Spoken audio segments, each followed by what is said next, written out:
What is going on with you? You seem, I don't know I can't find the word. I think I'm angry. Angry. Yeah, I'm an angry person, which people don't get from TV. I seem very friendly, but that's just a mask that I put on. Well, many people have taken their anger and turned that anger into good things.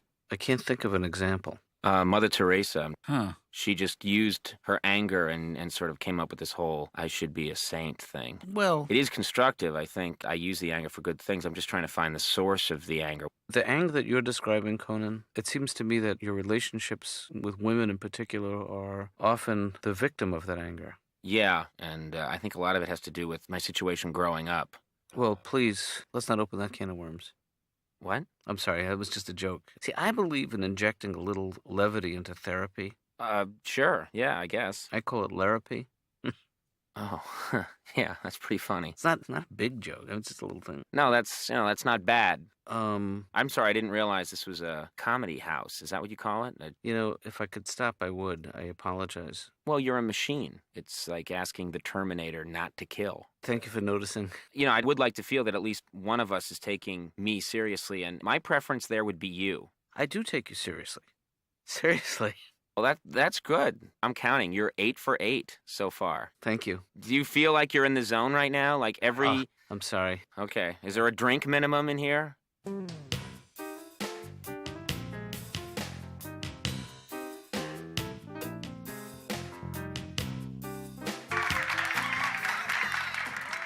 Ladies and gentlemen, we got a terrific show for you today. We got a lot of fun stuff planned. To be frank, though, I'm feeling a little strange. I'm kind of a weird mood. I saw my therapist today, and I started talking to him about my childhood. And he said, please, let's not open that can of worms. Huh. Oh, that's pretty good. Therapist, that's excellent. Oh, I like that. How come you don't tell jokes like that? That's I'm working on it. oh my goodness. Well, you actually thought it was funny. What part did you like? What part? The funny part. Yeah, I can't really dissect. So you obviously didn't think it was funny. I do think it's funny, but it's also quite brilliant. Do you think? Huh? Yeah. Like all good jokes, it sort of cuts to the issue. Uh-huh. Right. Hey, Julie, is he sounding like weird to you? Just a... Well, yeah. Is this better?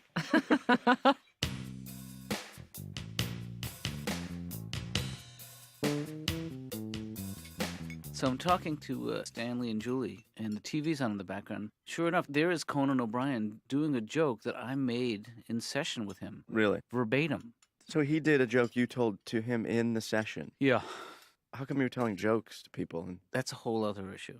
are you sure you're not mistaken that maybe he just did the setup? And No, Ben. I think you should be happy. Well, if I was a professional joke writer and I had submitted the joke to him, I would be happy. Oh, you want to get paid? It's not the money. It's the recognition, because besides you, I can't tell anybody. And I want to tell everybody. Man, I'll tell you, society has gotten to a point where you can't just tell a joke and just be friendly about it. Everything has to be bought and sold. You cannot copyright a joke, but once he does it on national television, I can't do it in therapy with anyone else. Do you repeat material you use to other patients? Well, certain phrases come up like, let's explore that. Right. But that's not so funny. Not funny at all. No. Hey, Dad, what if you were Columbus's therapist? Oh, let's explore that? Yeah.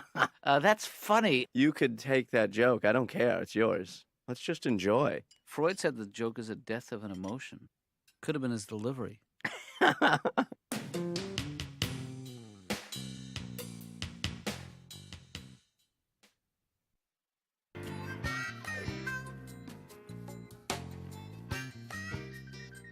He's telling my joke on national TV, and it works.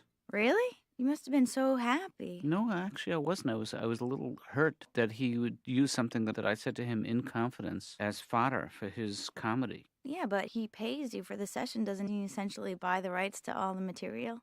That's an interesting point.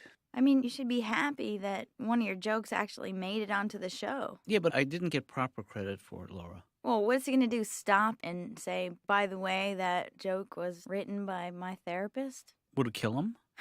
They could have had a chyron, under him on the screen. Joke written by Dr. Katz.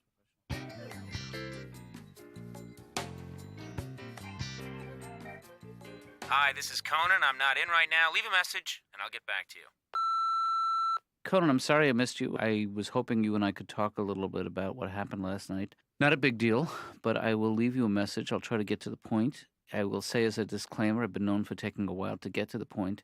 I think, in fact, that's one of my nicknames, taking a while to get to the point. Katz. That's what they call me over at the Long-Winded Center. Anyway, I was flattered if the joke worked, but I just would like to feel that what you say to me in the privacy of my office is not just fodder for your, or fuel for your fodder. Is that an expression? How is your fodder? Oh, my God. You're still talking to me? Listen, so call me back when you... Leave a message, and I'll get back to you. Conan, I'm sorry this has gone on so long. And if you want to call me back, you can try me at the office, leave a message. If I get the message, I'll call you back from my cell phone. Hey, am I the only American with a rotary cell phone? Hey, if I could stop, I would.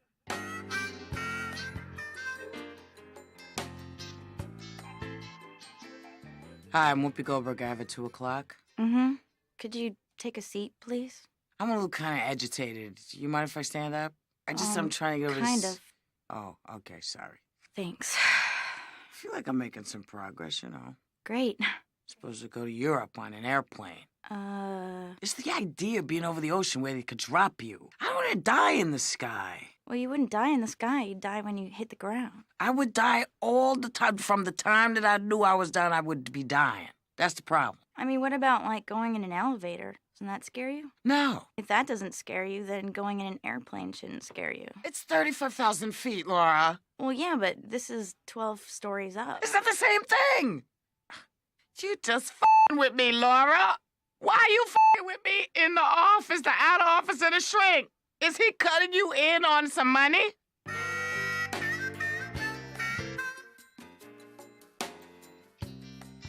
No, I think this is good to get this stuff out of the way because it's taken you a month just to say out loud that you hate flying. It started out with your passion for the bus, your love of ground transportation. Well, yeah. Those are just words masking the real issue.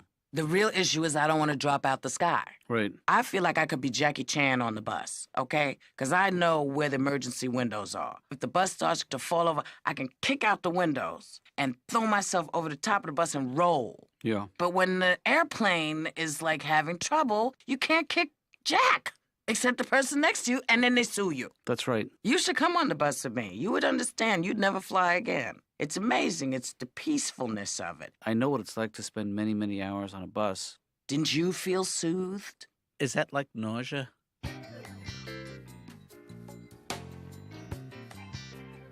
Well, yeah, I did hear from him. I'm in my car this morning, and the phone rings, and the doctor says your test came back, and then the phone goes dead. And I'm thinking to myself, hey, am I the only guy in America with a rotary cell phone? Ben, did you hear what he just said? What's that? Hold on, Dad. Does anyone else have one? Because we could call each other.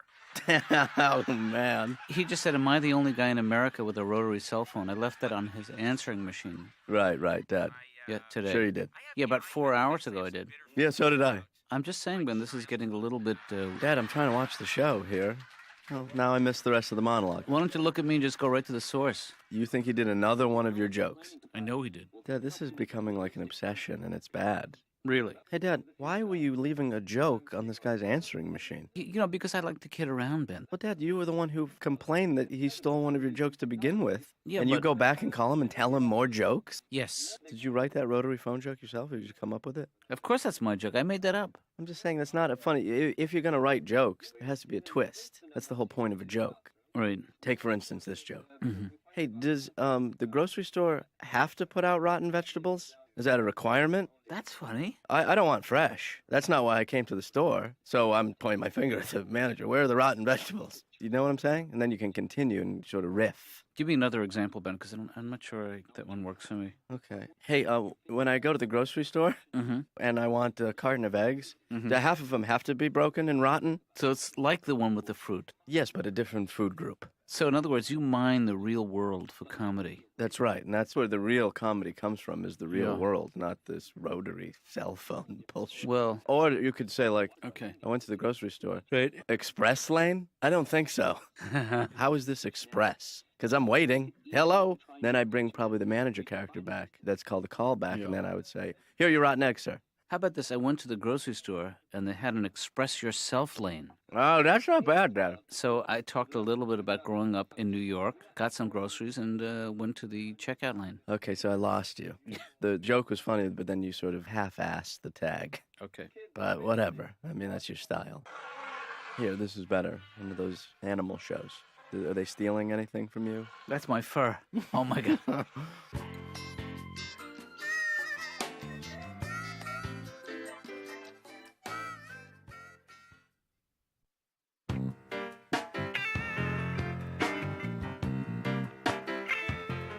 Conan, the whole notion of doctor-patient confidentiality is so that we both can feel a sense of safety in this environment. You're absolutely right. I had no idea that I was doing that. I appreciate the apology, but I think that there's a reason you did that. Very much like the kleptomaniac who steals. It's not about him wanting to have. I didn't steal anything. That change was on the couch, and it's anybody's change, isn't it? Well, finders keepers, losers weepers is a very immature approach to anything. Well, it rhymes, though. And anything that rhymes has a sort of hidden truth, I think. Yeah. Believe me, I don't think there's any real underlying issue here. I think it's just something that happened once. That's all. Twice. And it won't happen again. But man, I was listening to the answering machine. You were working it. Sweat was coming through the phone. Conan, really what I was doing was I just wanted to make sure that I made my point and that I did it in a way that was entertaining. I saved the tape. I've been playing it for people at work. And how did I do? You know what? It starts out okay. Mm-hmm. And then I'll be honest with you, it gets ugly.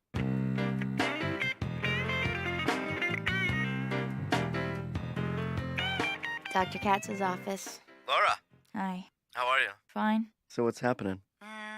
Just working. Boring. Uh-huh. Is my dad obsessing about this Conan O'Brien thing? Yeah, I don't understand what the big deal is. You didn't happen to see the show last night, did you? No.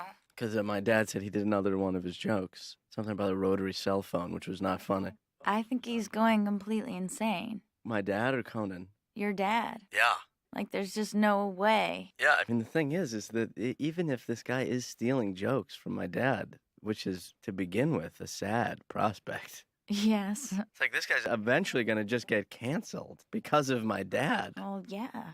I mean, in the end, it really is Conan who's crazy. Well, that's the tragic irony of the situation. Laurie, you're a ball of comedy today. That wasn't funny. It wasn't? When you talk about being in an airplane, you keep saying, and then they drop me out in the middle of the ocean. Right. You're attributing qualities to the airline and to the people who run the airline that they don't necessarily possess. You're demonizing them. Yes, I am. Okay, just checking. But I want some secure people up there. Mm-hmm. They never tell you until you're in the damn turbulence that you're in the turbulence like you don't know. Well, that's not totally true. When you fly cross country, they're going to say it looks like a smooth ride. But they lie. They lie. They lie, especially when I'm on the plane. I have not had a smooth ride since my first husband. Well, the guy's starting to question his own personality now, you know? He's just like always going around. Is this funny? Is that funny? I don't think he's questioning his personality. I think it's going to his head. Well, I know, but He's like, oh, Conan used my jokes. I'm so upset. Hey, how about this one? Get Conan on the phone. Let me try it out on him. yeah. I mean, plus, I got to be honest. If anybody got the humor gene in the Katz family, it's Ben. Ben who? Ben Katz, me. Oh, I mean, well, if anybody did. right. What do you mean? I don't know. I just feel like I'm very cynical. And what do you feel is the thing that's most responsible for your cynicism? The world is most responsible for my cynicism. It's like the movie. I wanted to get into Titanic. I should have been able to enjoy this movie about thousands of people dying at the end of it. Right. I didn't. I just feel like I'm missing the point of a lot of things. Like You Got Mail. I didn't care. I didn't care that they lived, in bookstores next door and I didn't care. The fact that your fantasy and Hollywood's fantasy don't correspond is not necessarily a bad thing, Whoopi. Maybe. Their inability to capture your imagination, that's their problem. I know, but that leaves me feeling so kind of empty. That's your problem. Like, for instance, a guy like me, I can just pick up the paper, Mm-hmm. take a look at it, and I can develop, just come up with jokes. So I would say, like, hey, they just announced that this new fat-blocking obesity drug has been approved by the government, and its only side effect, report, is oily stool. In related news, Ted Kennedy reports to have oily stool. What? It's because I'm implying that Ted Kennedy is obese. It's so funny that you think that's funny. Right, yeah, that's great. Hey, Laura, did you hear they're cloning sheep now? That's all we need, more shepherds.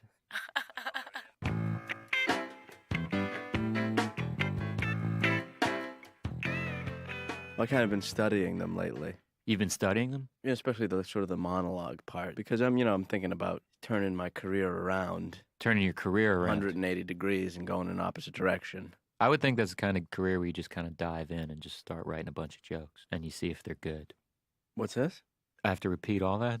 I'm sorry. I tuned out. I said that sounds like a career where you just have to dive in and just Yeah, basically- whatever, Todd. Listen, here's the point. The world of television is just totally open to me, and I'm going to jump right in. Well, you're always really funny here at the store. See, this is the problem with being a joke writer, is that everyone's like, be funny now. Mm-hmm. Like on the spot. Like, you hold up your pen and like, oh, tell Right. me a joke about this pen. And I'm like, well, Yeah. I don't do that. I want to hear these jokes, man. Well, I mean, I didn't bring any. I could just, I Pretend I'm like a woman and you're trying to pick me up and you want to... well, I mean, I wouldn't do that. I wouldn't use my jokes as a pickup. I write about my own experiences and what I see in the world. Mm-hmm. I was thinking, actually, I had lunch today. I was eating one of those club sandwiches. Right. How come nobody's thought of making the edible toothpick? Because I prefer not to have the roof of my mouth stabbed every time I chew. It's like, hello, doctor.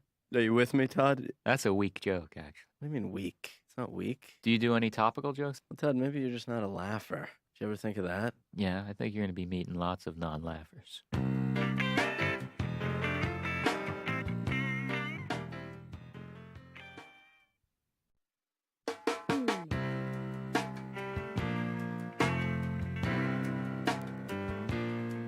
Hey, Dad. Hey, Ben. Listen, I was just talking to Laura, and I'm trying to get Conan's phone number, and she won't give it to me. Well, she's not supposed to do that. Well, here's the deal. Authorize Laura to give me Conan's phone number because I want to call him. That would be totally inappropriate. Well, I got a whole bunch of jokes I want to pitch to him, and the only way I can do that is if I call him. Ben, Conan is a patient of mine.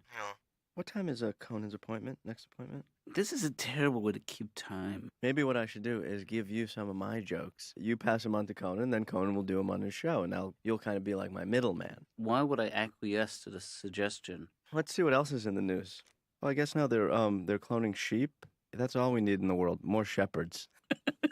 That is funny. Dad, you have developed the wheeziest laugh. Is that what happens to old people? It's easy for you to say.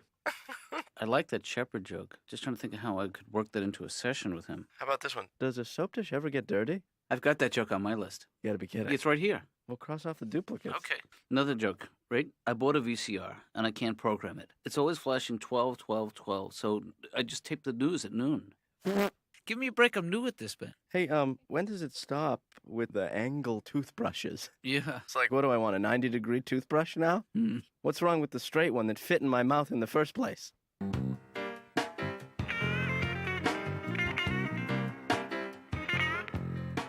It goes back to one issue. I want the information. You're entitled to the information. There are no accidents. People shave their legs and then put Love Jehovah oil on them and then go screaming, ow, my legs are on fire. Who does this? Women who want to have these great, deep sexual encounters think, oh, I'm going to scent myself. And they don't tell you on the bottle where not to put this stuff. Yeah. And suddenly, just as the car is pulling up, there's a heat that begins at the top of the vaginal area. And then, as the car door is closing, your eyes begin to tear because you realize you've made a horrible mistake. You then rush into the bathroom and try to shower it out between the time he gets to the door and you realize all you've done is spread it. I'm sorry, so your point is? I want the information from the people who have it. Right, you're entitled to that. I want the information on the plane. Right. I want the information from the people who make the oil not to put it in the Pookie area. Because it's not meant for Pookie. Mm-hmm. Why can't I just get the information I want? Why do I have to, turn into Negress on Fire woman? If I had a nickel for every time somebody asked me that question.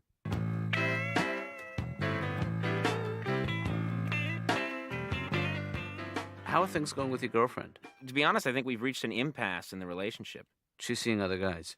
I'm sorry, I did it again, I'm sorry. You know, look, I really don't want to do this. I don't find this approach helpful for me. You know, the approach where you make jokes. I apologize. I will try and assume a more professional stance for the rest of the session. I feel like I don't trust you now. Everything you say, I think, is the setup for another joke. That is... I do. I think you've got a real corker. I think you've got a real doozy, and you're waiting to unload it on me. It's not true, Conan. I feel like that we have boundaries in this office, that I have crossed over some line. I am now crossing back over it. Guy calls his wife from the office. True story. All right, listen.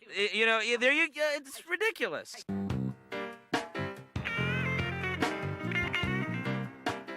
Conan. Huh? Conan. Oh. You remember me, right? I'm Ben Katz. Oh, okay. Yeah. Hey, how's it going? You just How got are out you? of my father's office, huh? Oh yeah. No, I was in there for a session. Yeah. This is a coincidence. Oh yeah. Well, it's nice to see you. It's funny. I just came here from the convenience store. Really. I don't know why they call them convenience stores. I mean, they should call them inconvenience stores. I should, and I have to kind of run. I should go. I have Right, show right, today right. to do. Right. So I just went to the bathroom, and then you know how you get that pee spot, Right. and yeah. it's like a bullseye. Everybody's eyes are drawn. They know you peed in your own pants. And then when they say something, you try and pass it off, like, "Oh, that's just water." Right. Right. Is there anything in there that you think is, what do you call it, viable? For what? I don't know, for like America. Look, actually, you seem like a nice kid, and there are ways that people go about this. You just can't take shortcuts. Like stealing from my dad, Pardon me? like taking his jokes. He told you about that? Oh yeah, he tells me everything. I'm, He told me about the bedwetting. Told me about the red hair problem. I didn't steal from your dad. It was a subconscious theft, and I've made my peace with it, and I've moved on. Right, right. Hey Conan, what's with those angled toothbrushes? I mean, when are they going to stop? I'm Am I going to be brushing with something shaped like a U? does this thing work? I mean, how much angle do you need? I mean, what's? Huh? I'm sorry, I gotta... Conan! Wait up, buddy.